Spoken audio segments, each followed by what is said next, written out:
8時というのは登山にしてはあまり早い出発時間とは言えない。隣で転泊していたグループは朝5時に出発していて、5時半過ぎに目が覚めた時にはもうテントは跡形もなく消えていた。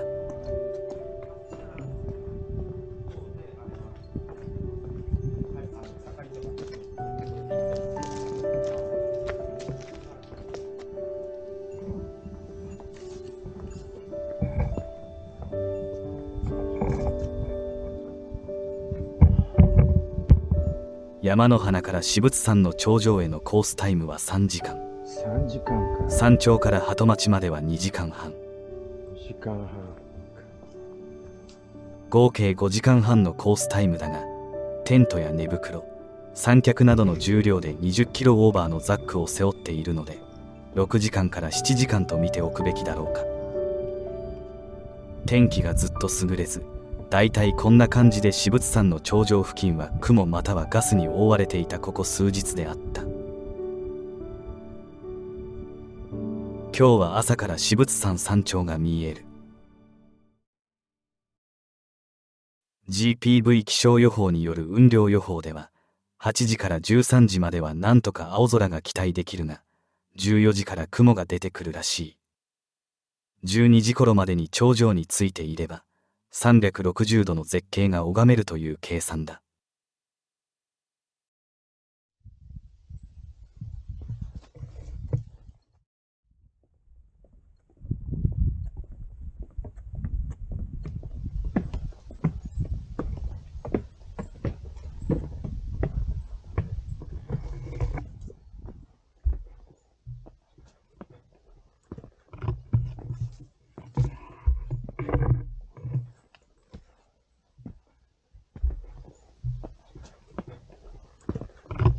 森林限界を越えると視界が広がり、振り向きさえすれば尾瀬ヶ原が見える。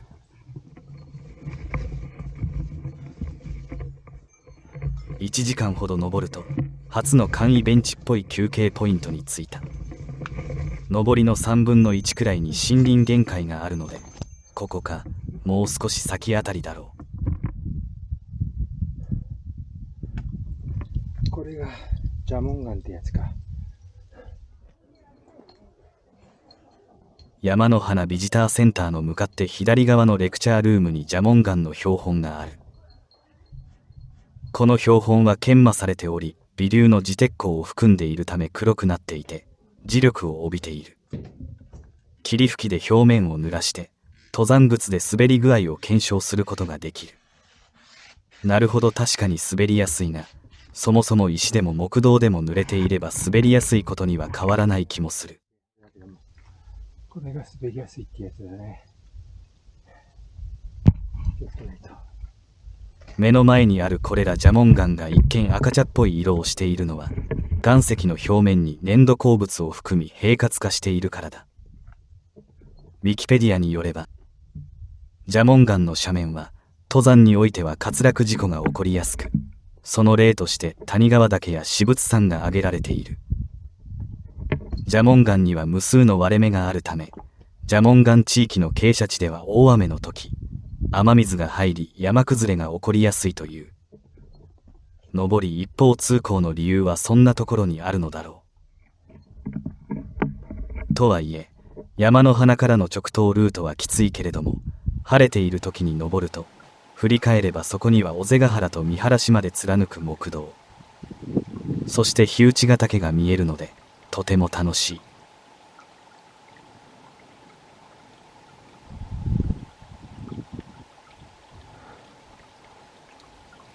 あの湿原は昨日通った横田代だろう。とすると、もう少し登って高度が高くなれば、あやめ平も見えてくるかもしれない。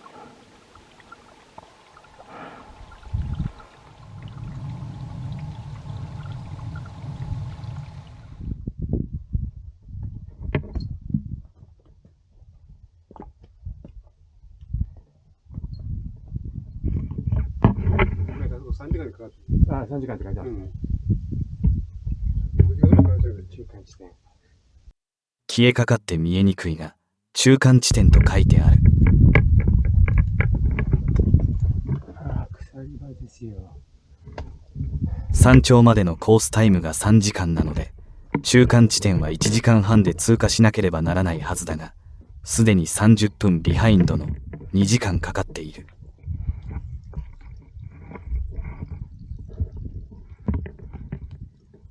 ということは、単純計算であともう2時間かかるということだ。それは3時間のコースタイムを4時間のペースで登っているという悲しい事実を意味している。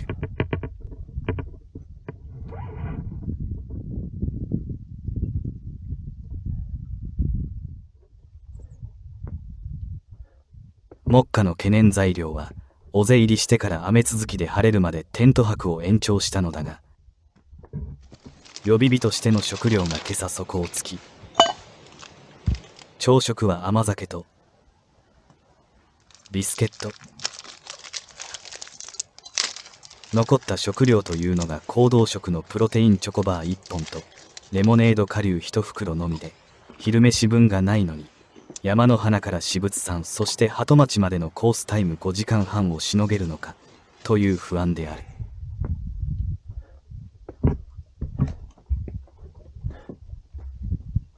同時刻に登り始めた人たちはとっくに姿が見えなくなるまで前に行ってしまっているし、途中何人も抜かれているので、どうも自分がぶっちぎりのビリであるという自覚があり、少し焦っている。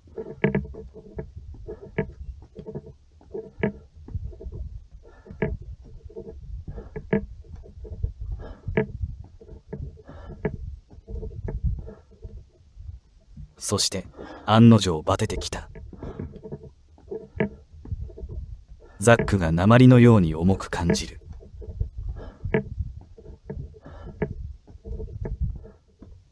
この長い木道階段を登って大きな蛇紋岩を右に曲がった時、ピークらしきものが現れた。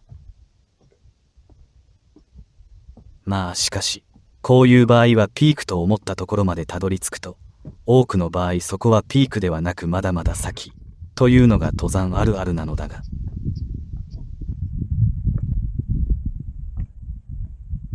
すでに11時をちょっと回ってしまった。コースタイム通り登ってるとすると、もう頂上についていなければならないのだが、景色もいいので、唯一の行動食のプロテインバーを食べてラストスパートに備えることにする。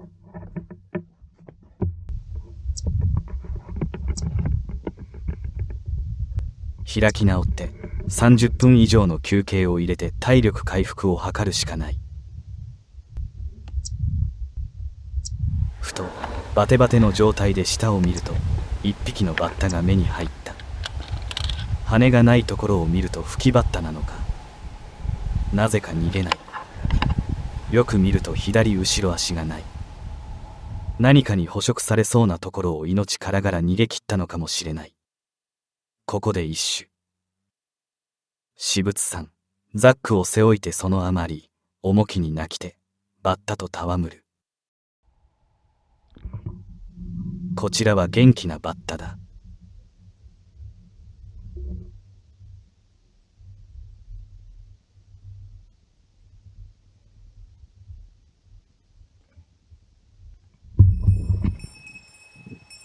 自分が最後尾なのだと開き直ってたっぷり休憩しているとき、下の方から熊鈴が聞こえてきた。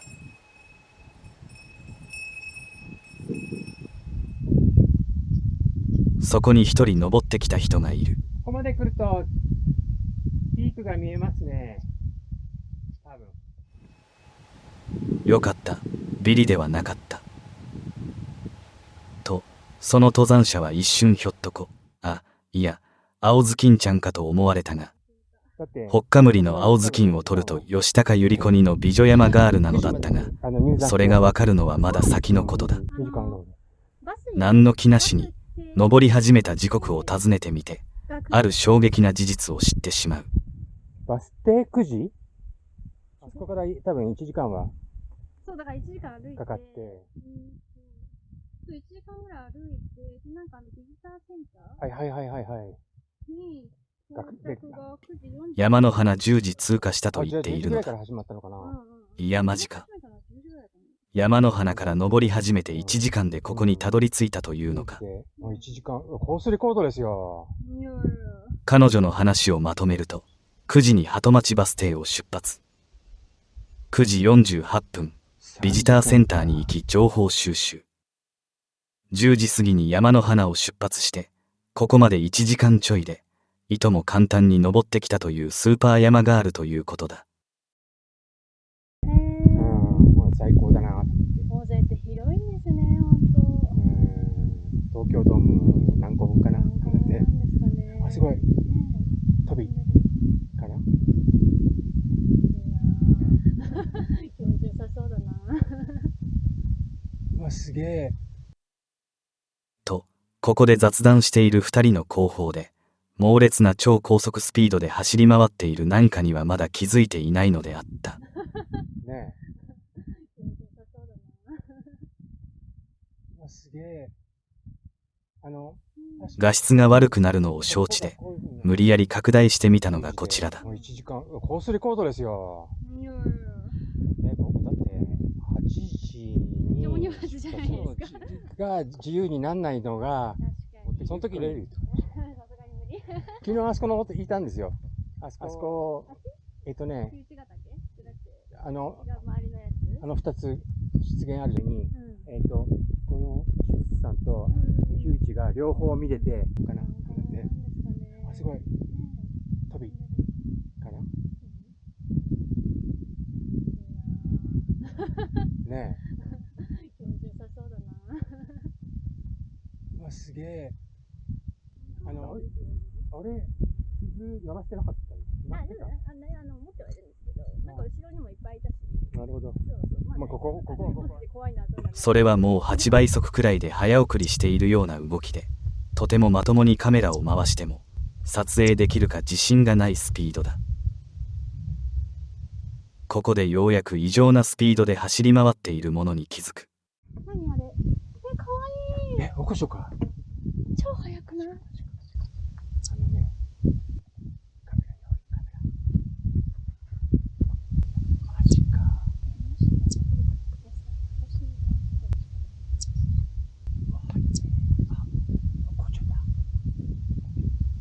まごうことなきおこじょだ。そういえば先ほどからチュイチュイという鳴き声がしていた。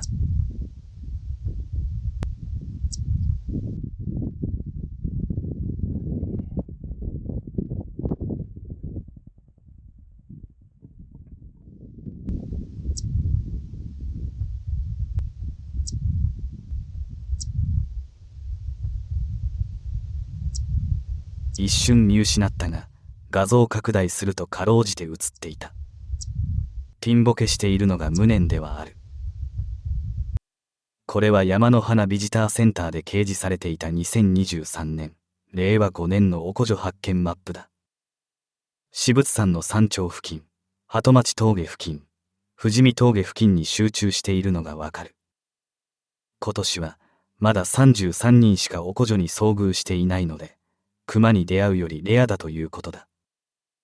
ちなみに今年の尾瀬の熊目撃件数は10月2日現在で154件である。かくして2023年の34人目の目撃者として尾瀬ビジターセンターでおこじょ目撃証明書を発行してもらえる。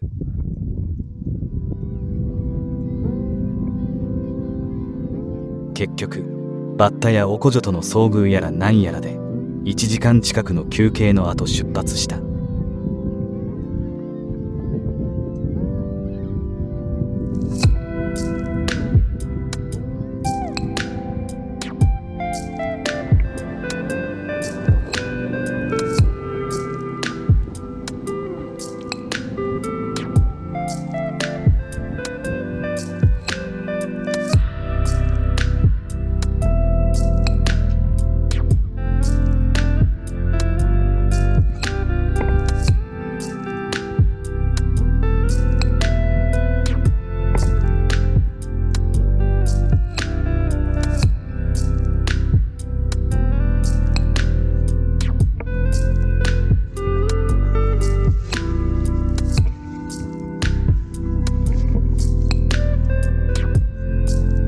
松明を抜けると実にあっけなく頂上が視界に広がった。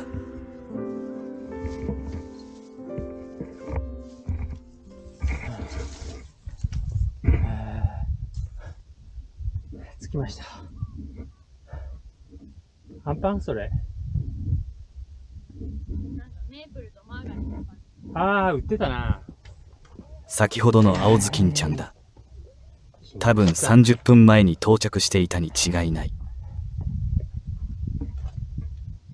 228か。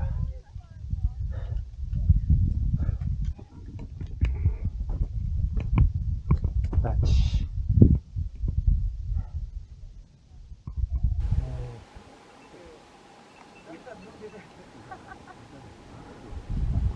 文字通り360度の展望、そして紺碧の空。とても1時過ぎに曇りになるという天気予報はにわかに信じられない。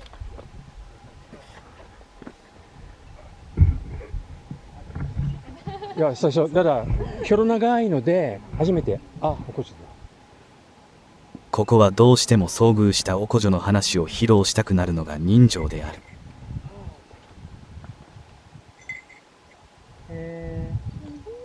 さっき私たちが休憩所した時になんかなんかキキだっけなんか聞こえたんだよああ、ね。多分その音、そうその音それですね。なんか生き物いるねって言ってだけどよく見たけどそっちの方向には見えなかった。頭上に美しく飛行機雲が青空を貫いていた。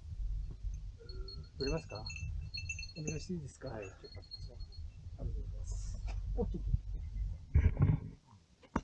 レモネードのビタミン C とクエン酸の力で疲労回復を期待しよう。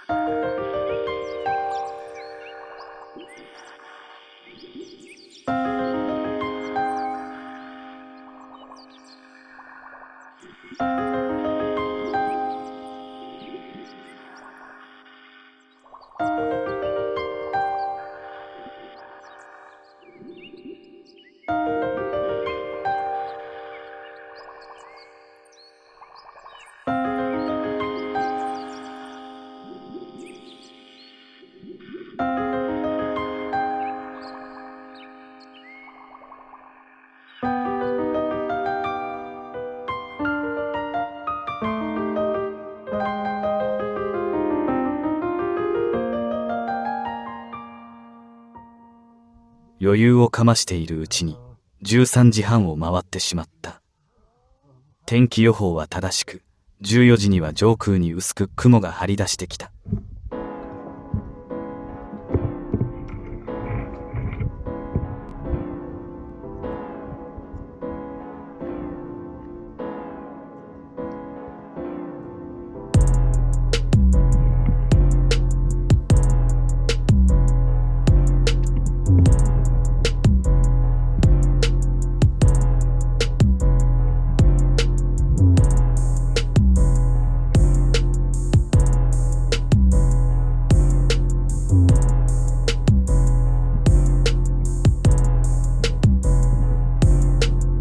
至仏山山頂から古至仏まで結構岩場が歩きにくく、16時40分鳩町最終バスに間に合うか一抹の不安が脳裏をかすめた。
蛇紋岩の岩場を過ぎ、木道や木道階段の整備されたところまで来て初めて、なんとか最終バスに滑り込めそうな目処が立ってきた。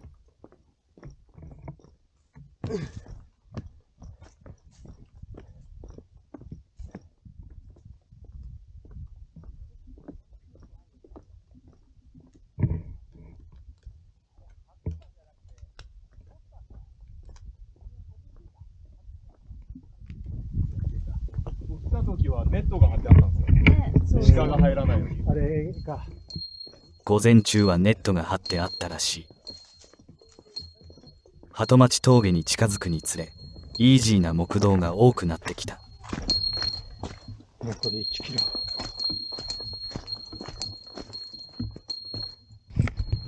着いた。